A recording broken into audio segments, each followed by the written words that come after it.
Magandang araw po sa lahat. Ito po ay Pamalas TV. Andito po tayo ngayon sa bundok upang ipakita po sa inyo ang isang kahoy na napakamahal kaya ito ay ninanakaw ng iba. Kaya samahan nyo ako guys sa pagtuklas ng kahoy na ito kung bakit nga ito ay ninanakaw ng iba. Dahil sa aking pagkaalaman ay ito ay isang kahoy na napakamahal. Kaya kung alam ng iba, ito ay kanilang ninanakaw at ibinibenta. Ayan, samahan nyo ako guys sa ating pagtuklas bakit nga nila ito ay ninanakaw. Ayan guys, ito ay ating ipapakita sa inyo ang kahoy na ito kung bakit nga ba ito ninanakaw ng iba Ayan, kaya andito tayo ngayon sa isang kahoy na ninakaw na at pati ang kanyang puno ay talagang hinukay niya Kaya kung makikita natin ang bakas na pinaghukayan dito, ito ay yung mga ugat na lang ang natira na ito ay ating inabutan. Ayan Dito guys nakatayo daw yung isang malaking kahoy na kanilang ninakaw. Kung tawagin nga ang kahoy nito ay isang lapnisan o laniti. Kung sa English guys ay kung tawagin ito ay agurwood. Yun nga, tinaniman na ng nyug Ito ay hinukay na nila to kung makikita nyo nga talagang ang hinukayan dito ay ayan. Yan guys ay hinukayan yan. Nandito yung mga ibang mga ugat na itinapon nila dahil ito ay siguro wala na silang makikita dito o makukuha. Ito ay kanila nang iniwan. Ayan. Ito guys nga yung mga ibang natirang ugat nga dito. Ayan, yung ugat ng lapnisan o laniti kung tawagin Ito guys ay kaya ninanakaw ito ng iba dahil ito ay napakamahal ito kung ito ay bibilhin. Pero ito ay napakabawal naman dahil kung mahuli kayo nito na ginagawang pagnanakaw nito, ito ay may malaking kaparusahan. Ayan, dahil ito ay, ang kahoy na ito ay napakapambihira na at paubos na rin Kaya sabi nga na may-ari, kaya ito ninakaw ay pambihira siyang makapunta dito. Ayan, yan guys ang napakasaklap matagal mong inalagaan tapos nanakawin lang ng iba. Ayan, di bali ipapakita ko sa inyo guys yung pinaka kahoy na to. Maghahanap tayo dito na gantong klaseng kahoy para alam nyo kung anong klaseng kahoy na to. Ayan, punta tayo dito sa loob ng gubat.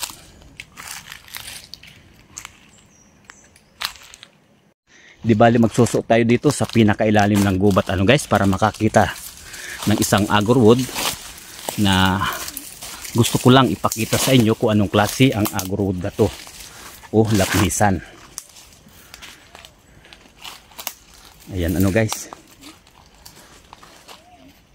hanap tayo dito.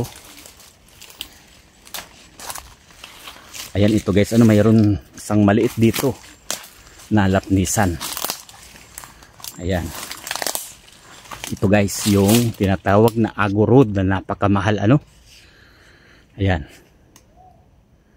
Kaya ito guys ay napakamahal, ay binibili daw to ng mga ibang bansa para gawing sangkap sa pabango o ano pa man na ginagawa dito. Kaya siguro ito ay napakamahal. Ito guys ang kanyang dahon, kung makita medyo pahaba na kulay green. Ito ay maliit pa Yan. Anuhan natin dito. Yan, ang kanyang puno ay medyo maliit pa. Ayan guys ang kanyang dahon Di bali ayun, mayroon pa ritong medyo malaki. Medyo malaki-laking konti ito. Ganon din ang kanyang dahon at ang kanyang puno nga. Yan, kung makikita nyo ang kanyang puno, nagbabatik-batik siya na parang white na may nagbabrown Yan guys, isang agurwood yan. Yan. At ang kanyang dahon. Yan guys ang kanyang dahon Kaya kung makakakita kayo nito sa bukid o sa gubat, ito ay ating alagaan guys dahil ito ay napakapambihira na ang gantong klaseng kahoy na lapnisan. Ayan, di bali maghahanap guys tayo na isang malaki pa nito para maipakita natin sa inyo. Ayan, dito tayo sa dulo. Ayan guys, sa ilang oras natin paglalakad dito sa gubat, tayo po ay nakakita ng isang malaking agurwood na ito ay talagang pambihira na natin makakita ng ganitong klaseng kahoy na napakamahal. Kaya ayan, puntahan na natin ang kahoy na to, ano guys.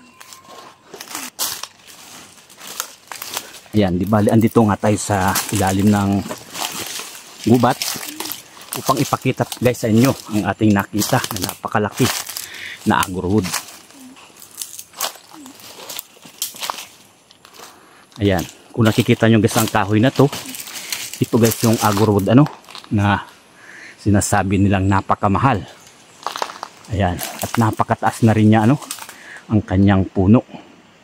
Ayan, close up natin ang kanyang dahon. Ayan, kung makikita nyo ang kanyang dahon, halos ganun din yung pinakita natin na agurwood doon, yung mga nadaanan natin na maliliit. Ayan, at kung mapapansin nyo rin ang kanyang puno, ito ay isang klaseng variety na kulay brown ang kanyang balat. Ayan, yan guys ang kanyang balat na parang may puti siya at nagbabrown. Yan. Yan guys ang puno ng isang agurwood. Ito ay napakalaki na ito guys, at kung paano to gagawin na isang mahal na kahoy. Dahil ang alam ko nito, ito ay pinaprocess muna para maging mahal kapag ito ay binili. Ayan. Ayan guys Yan guys, yan pinapakita ko sa inyo, yan ay tunay na agurwood. Yan, napakataas niya na at malaki na rin siya. At yung pinakita din natin doon kanina sa una natin pinakita sa inyo, yun ay ninakaw na malaki rin yun. Ayan, sana hindi ito makita ng ibang mga tao na nakakaalam nito Ayan. Siguro dito sa paligid dito ay mayroon pa rito nito ganitong klaseng mga kahoy na tumutubo pa rito, dahil sa ibang lugar nga ay wala na ditong makita guys. Ayan. Di bali ayan guys di bali nakita na nga natin itong agurwood na to na ating nahanap, na ilang oras nating hinanap. Ayan, napakalaki na niya Ayan. Di bali hanggang dito lang guys ang Ipamalas TV. Maraming salamat po sa inyong panonood. Bye-bye!